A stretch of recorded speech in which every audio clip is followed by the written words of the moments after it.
Mami, sige na. Hindi, may pupuntahan tayo, anak. Ito, sumama ka sa akin. May pupuntahan tayo. Meron tayong titingnan.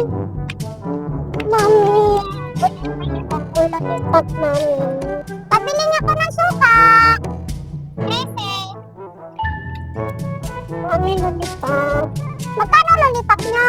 Ay, 10 ang lollipop namin. Ay, wala na tayo anak pera. Sakto lang sa suka ang pera ko. Ang anak naman ay makulit. Huwag nga sabing makulit. Ay, ilang beses na kita sinabihan. Anak na huwag makulit. Pagdating sa tindahan at nakakahiya. Anak, ilang beses na kita kinakausap na huwag ganyan ang ugali. Ngayon, napapahiya ako anak. Ay, anak, bahala ka dyan. Ay, iiwanan kita, bahala ka. Sige, iwanan kita dyan, bahala ka. Oh, ngayon, katigasan ng ulo mo, ayaw mo pala magpaiwan. Oo. Sinabi na huwag patigas ang ulo eh. Ano na lang, mami? Wala nga tayong pera.